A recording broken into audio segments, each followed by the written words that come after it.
नमस्कार शिक्षक मित्रांनो, GIS स्कूल मॅपिंग संदर्भात काही सूचना आलेली आहे. त्याप्रमाणे कशा पद्धतीने कार्यवाही करायचं आहे आपण प्रत्यक्षात पाहू.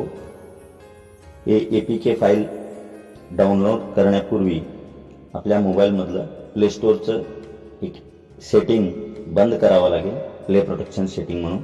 त्यासाठी आपण प्रथमतः आपल्या मोबाईलमधलं प्ले स्टोअर ओपन करूया. प्ले स्टोअरवर स्वतःची जी प्रोफाईल आहे या राईट साईडच्या कोपऱ्याला आपल्याला दिसते, त्याच्यावर क्लिक केल्यानंतर आपलं सेटिंगचं एक ऑप्शन ओपन होईल. इथं प्ले प्रोटेक्ट म्हणून एक ऑप्शन दिसते, त्याच्यावर क्लिक करा. क्लिक केल्यानंतर हे राईट साईडच्या कोपऱ्याला जे सेटिंगचं ऑप्शन दिसते याच्यावर क्लिक करून इथं दोन सेटिंग्स आहेत जनरलमध्ये, scan apps and improve harmful. हे चालू असते. हे दोन्ही सुरुवातीला बंद करावं लागेल, त्यानंतरच आपला मॅपिंगचं जे APK आहे ते डाउनलोड करू शकतो. हे सुरुवातीला बंद करण्याअगोदर त्याच्यावर क्लिक केल्यानंतर असं टर्न ऑफ ऑप्शन येते. ह्याला तुमचं मोबाईलचं पासवर्डनं प्रोटेक्टेड असते. ते फिंगरप्रिंट असू शकते किंवा पॅटर्न असू शकते.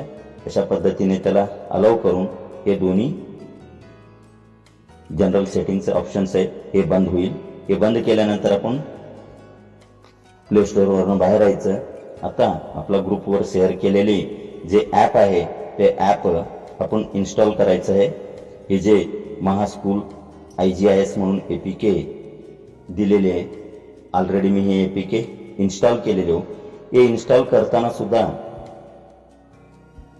व्हॉट्सअपकडनं एक मेसेज दिसू शकते, म्हणजे हे सेटिंग आहे, अननोन ॲप्लिकेशन इन्स्टॉल करायचं.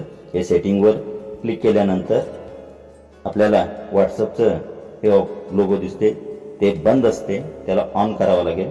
ऑन केल्यानंतर आपलं ते इन्स्टॉल केलेला किंवा जे महास्कूल IGISचं APK फाईल आहे हे इन्स्टॉलसाठी उपलब्ध होईल.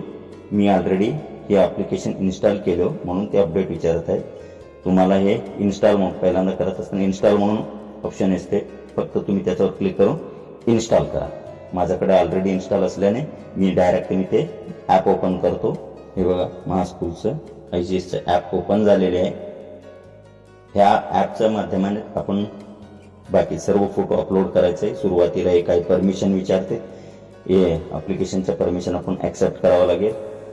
फाईल युजिंग दिस ॲप, अलो द कॉल्स, अलो द SMS एवढं केल्यानंतर इथं दोन ऑप्शन दिसते, मोबाईल नंबर आणि युडाईज नंबरचं. इथं आपण मोबाईल नंबर टाकायचं. युडाईज प्लसचं काम करताना जे मुख्याध्यापकचं मोबाईल नंबर आपण युडाईज प्लसवर ऑलरेडी रजिस्ट्रेशन केलेले आहे, तेच नंबरने इथं मोबाईल नंबर लॉग इन करायचा आहे. कारण तेच मोबाईल नंबर हे ॲपला लिंक आहे. दुसऱ्या कुठल्याही मोबाईल नंबरनं हे लॉग इन होणार नाही. जे मोबाईल नंबर युडाईज प्लसमध्ये मुख्याध्यापकांचे दिलेले तेच नंबर इथं घालून तुम्ही लॉग इन केल्यानंतर पुढील प्रोसेससाठी हे ॲप ओपन होणार आहे. त्याप्रमाणे उरलेलं जे काही तिथं फोटोज अपलोड करायचे आपण ते करू शकता. धन्यवाद.